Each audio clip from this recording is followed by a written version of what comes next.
sore teman-teman dan Bapak dosen. Sini saya akan mempresentasikan bab 1 tentang tantangan dan peluang pendidikan saling temas.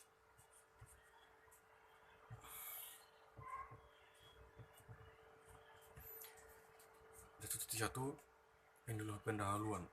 Biasanya, sains untuk siswa disajikan sebagai kumpulan pengetahuan untuk dikuasai, dihafal, dan sesekali diterapkan pada dunia nyata.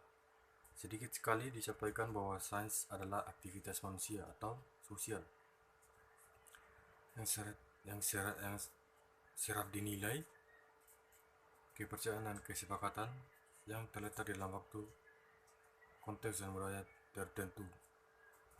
Dengan begitu, saling temas merupakan aplikasi ilmu dan pengetahuan dalam masyarakat dan lingkungan sekelilingnya.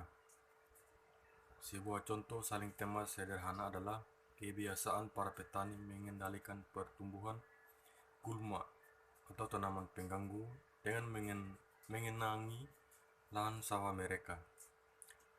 Unsur sains adalah sifat air yang memiliki massa rapat dan dengan bentuk sesuai keadaan sekelilingnya. Selain menyebabkan kedap air juga bisa menepati setiap ruang yang kosong, termasuk menyelinap dalam sel tumbuhan. Akibatnya, gulma akan mati karena kekurangan gas karbon dioksida untuk fotosintesis dan busuk jika terendam dalam air.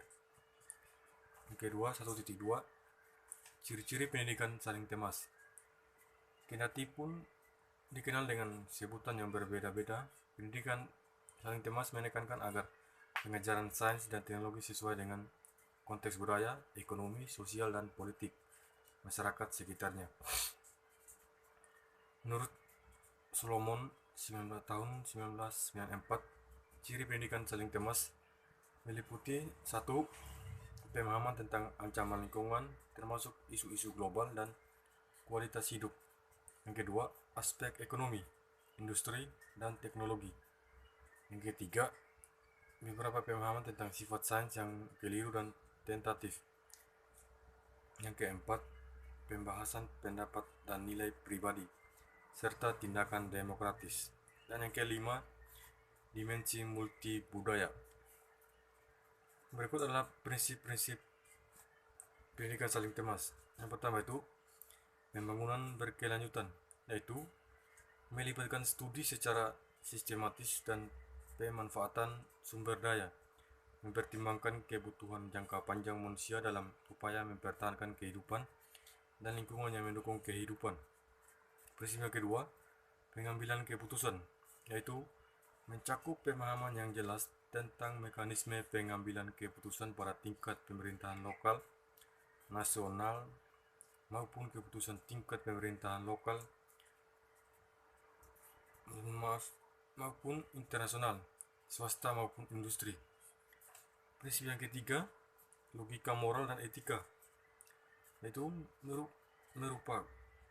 berupaya menggabungkan antara konsep sains dan nilai pendidikan. Persepsi tersebut berangkat dari pemahaman tradisional sains sebagai hal yang bebas nilai dan secara eksplisit mempertimbangkan logika moral dan etika. Yang keempat, prinsip keempat, dimensi politis dan pribadi. Kurikulum mencakup diskusi tentang sains dan politik. Pendidikan saling temas bukan hanya mengarah pada pertanyaan tradisional tentang apakah sains tersebut baik, tetapi juga mencakup siapa yang menerima manfaat dan siapa yang akan kehilangan. Yang kelima,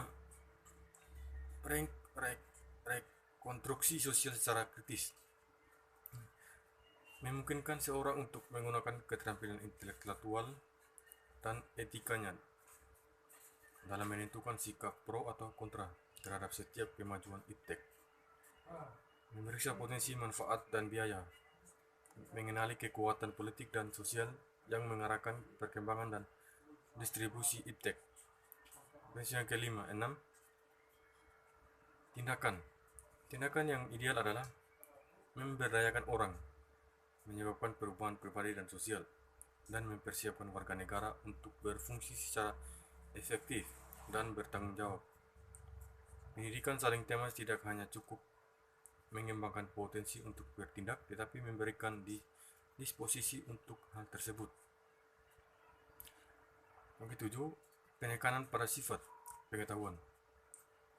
Pengakuan bahwa pengetahuan ilmiah bersifat tentatif atau dapat berubah, empiris atau berdasarkan pengamatan alam, subjektif atau syarat teori, sebagian merupakan produk kesimpulan manusia, imajinasi, kreativitas, dan tertanam secara sosial maupun budaya.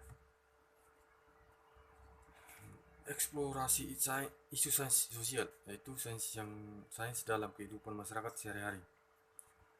Dalam konteks pembelajaran, berpotensi merupakan interaksi dinamis antara sains, teknologi, masyarakat, dan lingkungan. Salah satu contoh isu sains sosial yang paling populer atau sekaligus sangat penting bagi keberlanjutan kehidupan bersama dalam satu bumi ini adalah isu pemanasan global.